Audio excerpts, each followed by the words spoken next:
No, still send it. It's got copyright issues, but they'll still let me share it. All right. Okay. It's time to talk cash management. So let's go through this. All right. So cash management. The first thing we are going to do, let's go through and let's do the budget sheet together. And the budget sheet will then allow us to get a good feel on what we're doing in terms of the emergency fund, fund. Let me see, actually. There's a new cash management. I don't have the right. Okay, this is the new one. I got the new.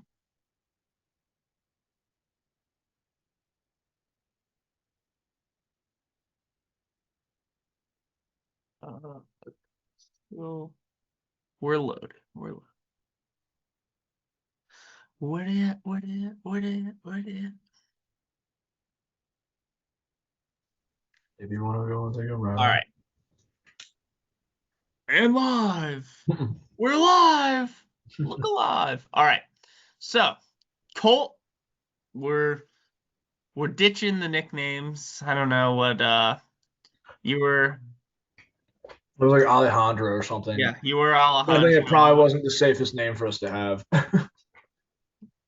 Well, we're back with Colt Miles, his beloved soon-to-be wife Hannah. So let's see here. Okay, so let's start by let's talk. Just give me some numbers. Colt, what do you think? What is your monthly take-home pay, Colt? I guess we can probably keep it even. Hannah and I, equality is important in our household, so we each take home $5,000. Okay, good. It also has additional income sources. Are you doing any OnlyFans or anything like that, Colt? Not used to, but like it's just a lot of logistical work you got to worry Yeah, about. sure. Yeah, Understood. yeah. Well, welcome back to Colt and Chris do videos and also get reported to HR at the same time. Okay, so I just can't help it. I love a hot mic. we'll cut that out, Hank. So okay, let's go through now. I'll take it from the top again, just in case. So we're doing cash management today, and Colt has informed me that him and his soon-to-be wife Hannah are each bringing home on a monthly basis take-home pay $5,000 each. And then what do you? Let's go through the budget real quick. So give me some numbers. I know you probably don't have all of these things, so we'll fill out the ones that are important. So, Yeah. Colt, do you or Hannah have any car payments that you're making right now on a monthly basis? No car payments. No. Okay. Um, Do you know what your car insurance costs you on a monthly basis? Car insurance premiums. I want to say it's about like say 350 a month. Okay, good, good. You're getting that safe driver discount. I Yeah, like for it. sure. Yeah, for sure. Uh, Gas, what is that running you in here? Probably like 200. Okay. A lot of miles commute to the office for you. Yeah, it's tough. Car maintenance, you doing regular oil um, change or anything like Not that? so much like on a monthly Sure. basis. Like that probably one that maybe we spend like. I guess maybe this might be a good question. Like for a lot of these, Yeah. do you usually have clients try to think on like an annualized basis? And So a lot because of times I they know like this do. is the kind of expense that might not pop Yeah. up every month, but Right. it certainly happens, right? Like Yeah. Well, that's one thing that I will say. Like I get this all the time. So yesterday I was doing cash management. I had a lady, and it was like her monthly take home pay was like 4 grand a month, but her monthly expenses were like 7,000. mm, Kind of went in the meeting and I was like, oh, that's not looking good. And yeah. then she like some she put in monthly, some she put in annually. So I think you just Oh like yeah. review this with everyone because like her car maintenance was like $600 a month. And I was like, really? Like, Yeah, like why do what you do still have you? that car? You got like a Model T cranking it up? So I was like, okay. What I've So done she's like, sometimes is like I'll put like in the little like if you tab over yeah, one, it's like the blue yep, area. I would yep, say like, oh, 3 grand a year, yeah. and then I'd Well, say like or let's say if it's 2,400 a year, that'd be Yeah. like what? That's what I just do. I do $200 a month per Okay, month. yeah, that's So like, fine. let's call it 200 a month for your That's car fine. Yeah. maintenance. We'll skip over all that sort of stuff. Uh, What are you guys paying in rent on a monthly basis? we'll just do 2,600, round it up. Okay, 2,600. Any your renter, so no maintenance, I'm No assuming maintenance. there. Nope. Nope. Any renter's policy that you have? $12 a month. $12 a month. Alrighty. How about household supplies? So like, general things you're buying at the store besides groceries. Yeah. Besides groceries, I'd put like say 50 a month maybe. Okay. The And then occasional hundred groceries. dollar cat stuff Yeah. purchases that Yeah, sneak in. sure. Sure. Then Groceries, I'd say probably 400. okay. No real estate tax. Then what is the cell phone cable? You can bundle it all together if you I would do. say let's call it like 150. Okay. And cable subscriptions, anything there? I think they just got Netflix. That might be like 12. I want to say. Okay. Actually, we'll put 24 because I got my Spotify in there too. Oh, very nice, very nice. How about gas, water, electric, internet? Total utility bill is we don't pay the internet, and then the Yeah, total utility bill is like I want to say $200 a month usually. got it. I'll just throw that in under gas. No, Any medical premiums? Are you guys paying out of pocket for health insurance or dental or anything like that? I mean it's all part of her like it's kind of deducted from her Yep. pay, so it's like Okay. so I guess it's already kind of factored Yep. in. Because it's already net pay, so we're not Yep, worried about that. yep. Uh, any like dining out? I'd say we probably do like call it like 150 a month, maybe like Okay. going out and about. Like Nice. Travel, anything like that on a monthly basis? travel, I'd probably put that one like I mean with vacations and whatnot. I Sure. think we budgeted out to where it's like price like 3 grand a year. So it Okay. might be you could probably say 300 a month and just make it like an even number. Do it. So it's like 3,600 for a year. Do Um, it.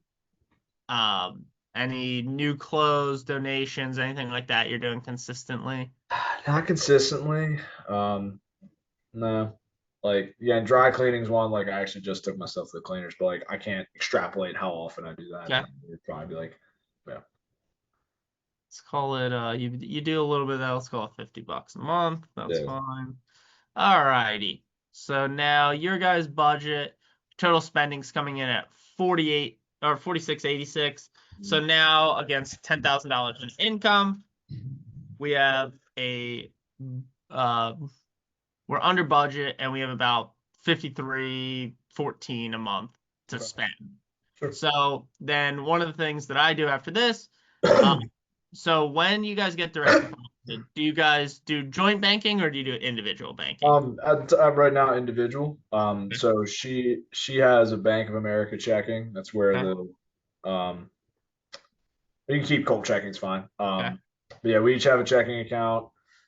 For me, I guess if you want looking at mine, like all my stuff's at Chase Bank. Okay. I have a checking for that's where like the Athlon like my W-2 Sure. direct deposits go, and Mhm. like that's kind of what I use to pay the credit card bills. And then Okay.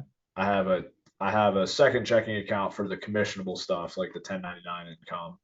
Um, that's usually just kind of like a funnel account. I Okay. kind of zero it out at the end of every month. And Sure. then I have a savings account, but technically it's just for like I put my tax money in there, Sure. like I got to pay Sure. every year. So like, Yep. and then she's got a checking and she's got a savings. Okay. And then I guess if you want to add one more in there, technically like my actual savings account is like a Mhm. brokerage account I have at NFS. It's just in a money market fund. Um, I don't know if that we would want to include that in here if that's kind of like Sure. If you're using it for saving, yeah, sure. purely for savings. Like Okay. And then you want to run down, do you have some balances in yeah, these? so the Chase checking we could put 10K. Her checking she probably got like 5K. Um, Okay. I've been outpacing her since we started wedding planning because she's been paying all the wedding bills. So Nice, nice. I'm like, honey, you got to pick it up here. She's like, I'm literally. Um, The Chase checking, I'll just put that at like a zero balance because again, like Okay. if I get a direct deposit from Cambridge, it gets kind of zeroed out. Like Okay. the savings right now, that's about 5 grand. Okay. The Hannah savings. savings, say like 10, Okay. and then my NFS brokerage account, I think's at like 20. Okay. Good. Good. Good. Good. Okay. So now, really, what we want to look at here is, all right. So your monthly budget, you guys are spending about 46.86. We want to find a number somewhere between 3 and 6 months in there for Okay. your core savings. You guys are younger, so you may want to be closer to the 3 months. Do you have a preference on what you think is a proper emergency fund? So I know, and this is, I remember when we kind of did this exercise with Shipsky. I was leaning more towards the 6 months. Okay. She was leaning more towards the three. So I think we Okay. wound up splitting it down the middle at just like 4.5. Okay, so 46.86 times 5. Okay, so 20, we'll call it 21,000 then is your targeted E&O. Cool. So then obviously we talked earlier about the retirement projection stuff, or we'll talk later depending on when you're watching this video. So Yeah. you can fill out the primary ages that they want to retire, default life expectancy, gross annual salary, if there's any pension, Social Security, the ideal retirement expenses, any mortgage, loans, etc. So you can fill out all that there as well. But for now, I think we said what 21,000 for emergency fund. So now we're really done with the budget worksheet. So let's go over to the right up here. Mhm. So we'd throw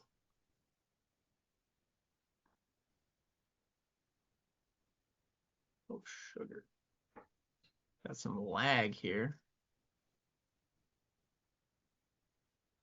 Okay.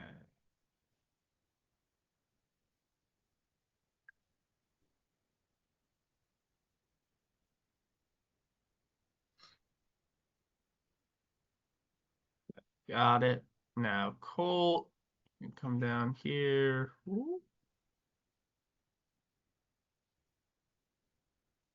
Colts. And okay. So really, I am going to take that sheet that you just said, and I'm going to transmit all those accounts that you just told me about. Righty. Okay, so now we have the Colts Chase checking, and I'll throw in there $10,000. Got the Colt Chase check 2, which has a 0 balance.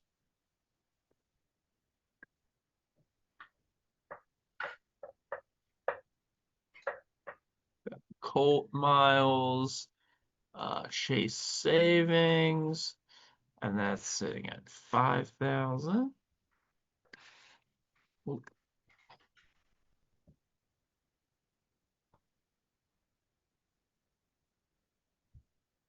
and then we got nothing here, no extra accounts. Okay, now Hannah. Just have the Bank of America checking. Yep.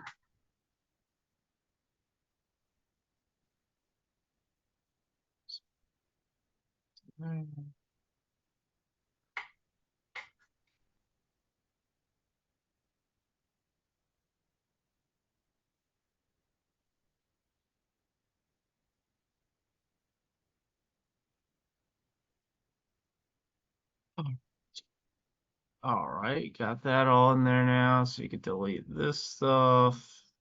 Okay, so then where do you guys intend, and I'll put the brokerage account on the right hand side, but you have a designated emergency fund account right now. So that's great question, because that might be what a recommendation may be needed. Is that at the moment right now we've kind of agreed on that total balance, and mine's kind of the brokerage account and hers is the Bank of America savings. So it's kind of like Ah, if it kind of hit the fan, like I guess we've been holding off on merging them together until the okay, wedding. But sure. then our thought is once the wedding happens, we would start setting up some joint accounts like for Okay. this sort of stuff.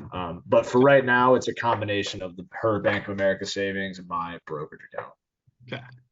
So then I think that's a good point. So right now you guys are overfunded, but really the target number is going to be 21,000. Yeah, I believe so. And eventually we want to designate which account Yep. actually does go in, but really it's going to look something like this where we have this picture right now, but eventually how this is going to work, and you can illustrate this here. So really, if this one is savings, we're going to want eventually, we're going to want a joint brokerage account for anything over Right. overages. And basically how it's going to work, we'll illustrate this. If I can find my trusty. Okay, let's do this. Would this be in the recommended page, or you just doing it on the current? Yeah. I mean, you certainly you can basically how it can work is yes, you would identify how it all works right here, Hmm. and then you could copy all of that Gotcha. right Okay. down here, Gotcha. and then basically determine. So 21,000 is going to be the emergency fund, Right. but yes, basically just transmit all of this where they're at now to down here to the recommended page. I'm going to take a shortcut quickly because I'm having those latency issues and it's going to take forever to retype it. So just imagine that I've cut and pasted this down here Fair enough. Fair enough. in your lovely view. Now, what the heck am I doing? I want to draw. No, I want to insert.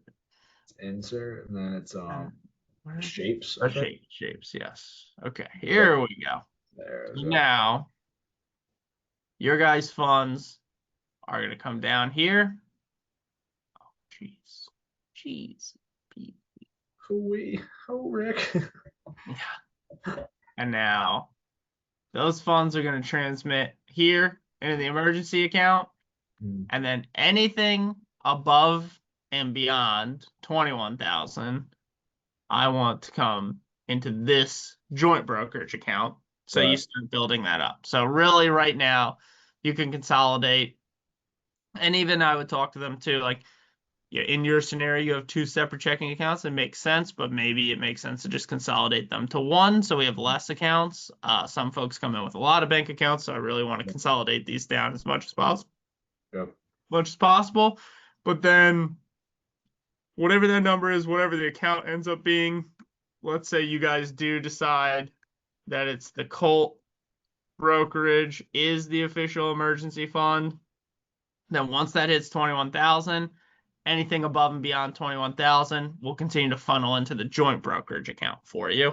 So that way we're building that up, investing it a little bit, and earning some more money for you guys on top of that. So does that all make sense from the cash management process? Yeah, absolutely. I think where we're at now, we've talked about that.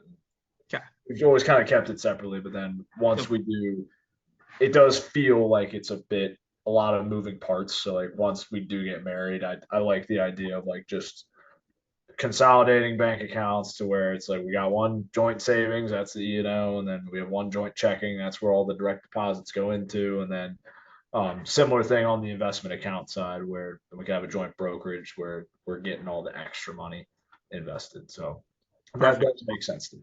It does make sense. Cool. Bro, the level just started. We're already getting overrun. Dang it. Hold on. Possible. All right.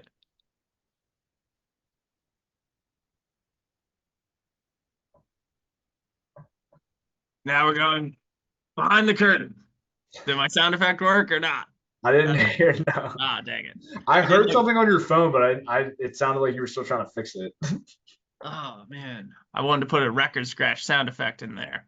Oh man. Now we're behind the wall here. So, like in terms of what I just explained with cash management, was there anything that I didn't cover that you generally know about the cash management process? I mean, really, like I said, like number one, do the budget, memorialize it on this sheet where Right. they're at, and then on this recommendation pages, basically just transmit it, show if they're doing any consolidations, Right. show if any changes need to be made, and then just kind of illustrate like, okay, money's going to flow in here from direct deposit, the transaction accounts, flow to the emergency fund, and then flow into any additional investment accounts from Yeah. there.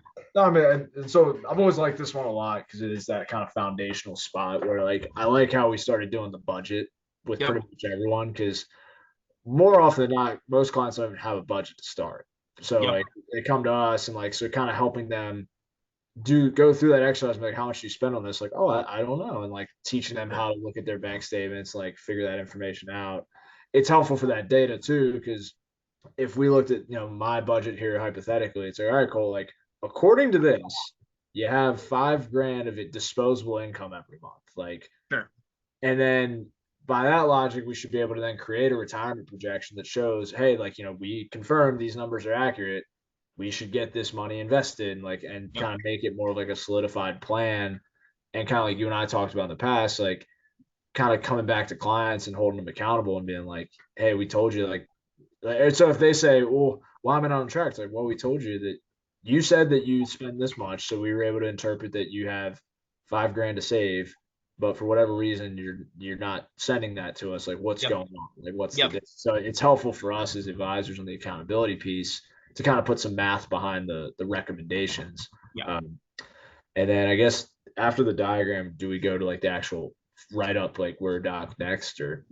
Yeah, so there's the Word doc as well. Because I had some thought. I guess I was gonna say more things, but I feel like it makes sense to have the Word doc up. But Yep. I mean, it seems like with cash management's about helping them figure out their budget. Yep. Most of the clients we've noticed tend to be under budget, which is good. Yep. and then here, yeah, like you mentioned, kind of going through the recommendations here. Yep. But like in my case, as Colt the client, I think consolidation of accounts does make sense once we get married because then it helps. Just helps with like ease of administration. So Yep. Yep. So then here you would say that they currently have bank accounts at Bank of America and Chase. Obviously you just write in here that Colt's paycheck is automatically deposited into Chase. Hannah's is automatically deposited into Bank of America. And then with what we just covered, I mean, we wouldn't be changing anything. We would just put the institution here. Like the direct deposit flow didn't matter at this point. Right. And the emergency fund, we just talk here and say, okay, for Colt and Hannah, 21,000 has been established as the emergency fund.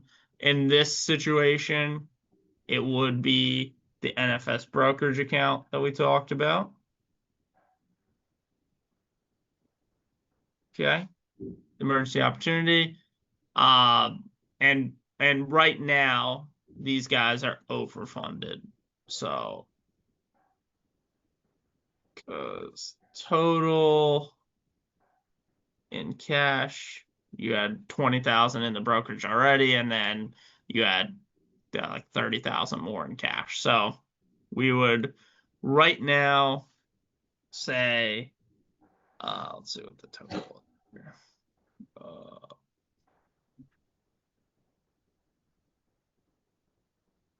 Across all institutions, you guys were at 50,000. So we would recommend moving 21 to the brokerage, and then there's 29,000 more. Obviously, you can carry balance in the checking and all that sort of stuff if you need it, but 29,000 more can be moved to the brokerage, the new brokerage. This would be if they're short, you just tell them contribute this amount of money to get to your emergency, and I would say for you guys, it's maintain, and you're going to maintain the emergency and opportunity fund at NFS here.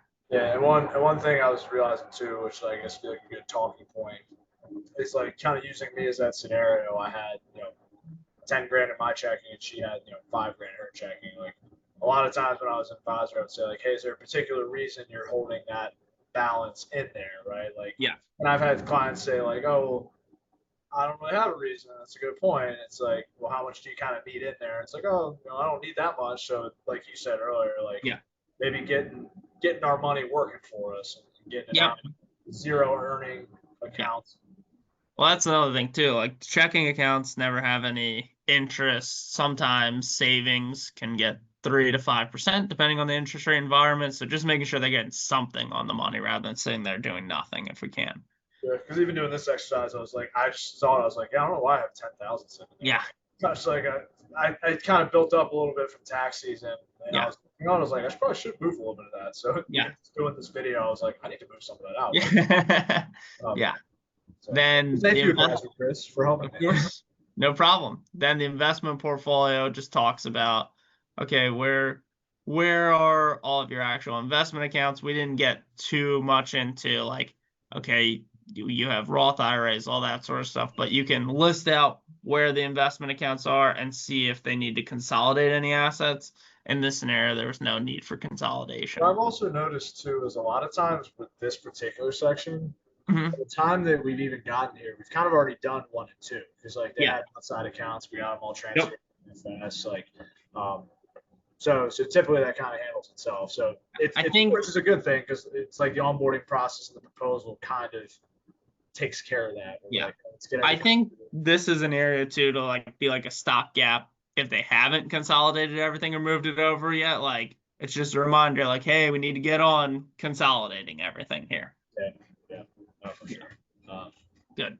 So then I think that covers the write-up and the diagram part of it. The last part of the meeting is the asset allocation. So I usually run through an actual risk tolerance, of course. Okay. Let's Are we still using nitrogen, or did we try to switch to something else? the other one didn't do what we needed to do. Can we somebody else is actually using it, so can we just put a pin in this one and we'll Yeah, sure. go back on the That's fine. we'll splice in the video and put in the Yeah. tolerance later at a later time. That's fine. Cool. All right. We got another one in the books. Nice. Very good. Made it through. Okay. And then I'm gonna have to like figure out what to do for the rest of them, like the source docs and stuff like that. So I guess for those, just got a little bit of time, so maybe we can kind of put a little like we kind of brainstorm a little bit here, but like, I mean, can't we just like make up numbers for it? Like life insurance, for instance, we can say like, okay, Colt, you're like we use the same data, right? Like Yeah. 30. Yeah, I feel like we can kind of just go off of the info and e-money, which kind of ties into the overall point, right? Like if we're in the beginning of the process doing the data intake and getting everything into e-money, like hypothetically, we should also be getting in like life insurance numbers and like auto insurance numbers, like all that sort of stuff to where like State College kind of does that already, where when I look at their e-money systems, like all of that data is filled out. So then you might not necessarily need documents, but more just data figures. So definitely on the life insurance side of it, and probably on the disability, the long-term care is tricky. Yeah.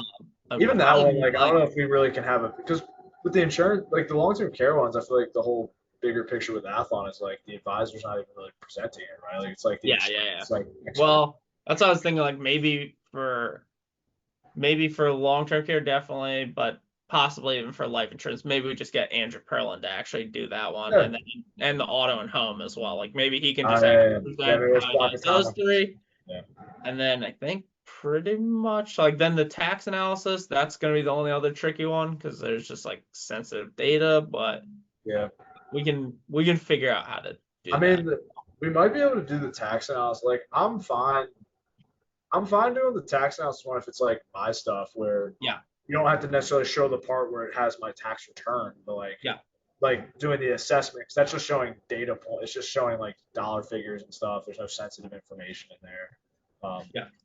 But that one, I think that's maybe where we can go. It's like, all right, like at this point in the video, you've already uploaded the tax return to Holista Plan, and it's spit out this report, basically. Um, that's why I would do that. Are you guys still doing summary recommendations? Yes. What So are you using for it? still asset map. Still asset? Okay. All right. Gotcha. Yeah, because I didn't know if I know asset map are probably paying a little bit on that. Like I feel like that's even one where now that we're I think using Click Advisor for the annual review, I almost wonder if it's still a good idea to keep using asset map or if you just want to like you can almost use like Click Advisors like the summary recommendations thing and kind of rerun projections or something. Yes. It is definitely possible. I'm not married to asset map. I don't think it's a huge cost. I mean, we can look at and see if we don't need it anymore, but I mean, I like the visual that it has, but I'm not, like I said, I'm not married to it. Like, I think it's helpful because people like that like picture of all of their assets, like where all the accounts are, Yeah. all the income streams. It's just, yeah, I don't. That one I just feel like we don't use it enough. Like it's Yeah. like I always like I like that, but it's almost like I think it'd be great if you used it more than just the Yeah. summary thing, where it's like when you get to the Yeah. annual review, like, hey, here's a snapshot. Well, I But mean, it's that was tough part because of it overlaps a lot with e-money a little bit, like yeah. fit nuances. I mean, I think when we were trying to do that one where it's like all of it, like when we were doing like our hybrid annual review, I think we were supposed to have an asset map in that, but yeah, well, yeah, I agree with you. Like, I think it's a really good tool. So I just gotta think more on that. That one's not even. I want to admit, maybe even too, like maybe I could because I hear a ton of people using Asset Map as a great like prospecting tool. Like Mhm. you say, like fill it out. So like maybe Yeah, there might be an avenue there too, where yeah, it's like they kind of maybe Asset Map's a start and an end, and maybe yeah. that's like how we get a bit more value out of it. Again, Yeah, could be. I mean, I like the e-money like tool because like a good example is like yesterday there was this do you know our client Zappelli? Have you ever talked yeah, yeah, that's the one so like we're able. It's like a perfect example of using all the different departments to like help with a full plan kind of thing. yeah, we did she referred her sister who has like the other half of the inherited money and like Right. took a long process, but she finally uploaded all the stuff, but she like connected everything in Oh, and then I cool. was able to just like print one page and it showed Joe all the holdings by account. Like that Yeah. was super helpful if they actually connect them. So like I think it goes back to like do we really need the documents or like would we prefer them to connect the accounts? Like Yeah. if she connected them, it was awesome. Let me show you. I know state like I had that similar thing with state college where yeah, if people sync in investment accounts, like it's you can run a lot of awesome investment reports on it where it shows like the asset allocations and all sort of stuff.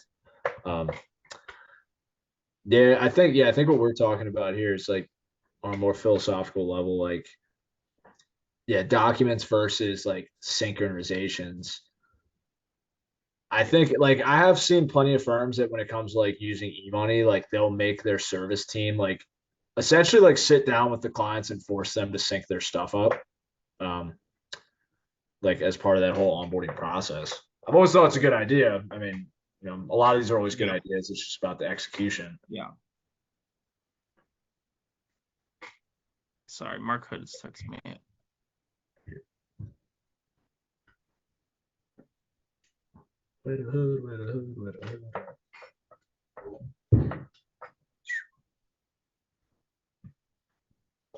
Okay.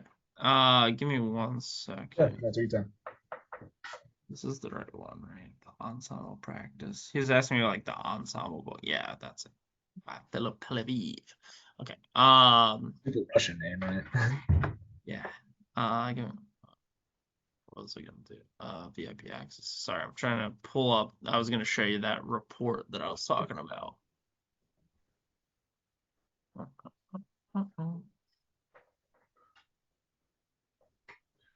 Um, yeah, this was very good. Very good. Yeah, because I like it, and when someone sets it up for the first time, like if they go through the whole questionnaire, like actually fill it out, Uh-huh. and they just put values, they essentially do the whole retirement projection assumptions for us. Like, Yeah, I know. That's the thing. really Like nice. it's nice when they actually do the stuff.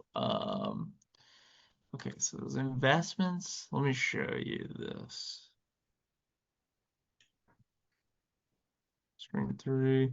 So like first of all, the investments just came out like this. So I was like, okay, that's cool. Like it kind of shows like the breakdown of what they're actually holding. Yeah.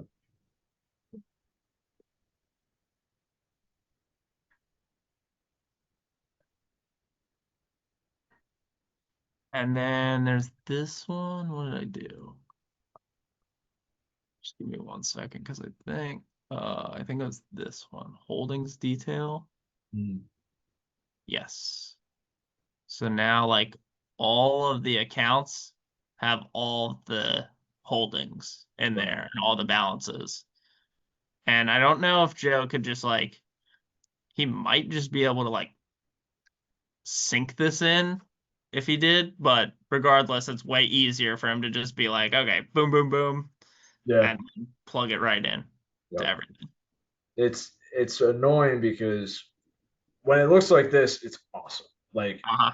e-money, it just sucks because like, and they have the same problem a lot of these like planning softwares do. Like the connection consistency is just Yep. not there. I Like know. it's like two factor, they break all the time. They Like break all the damn time. It's so annoying. Like, I don't know what to do about that. Like, I don't think there is anything we can do, but it's really nothing we can like because I set it up like for me and Hannah where I was like, all right, like I want Mhm. to use this so I like understand it more. And really like it's just more so on the client that like every time they log in, they have to just like try to fix the connections. Like No, it's so so frustrating. So that's yeah, it's that's why it's a bummer because like I if the system worked in theory it'd be great. Like where I know. you can track their spending, you can run Yeah. this so Yeah. that's annoying, but I feel like Cool. All right. Well, I know you have an 11:30 and I do as well, so I can let you go, Colt. all right, brother. Thanks for your help, All man. right. I appreciate it. Yeah, no worries, man. Have a good weekend. Yeah. Talk to you later. Bye.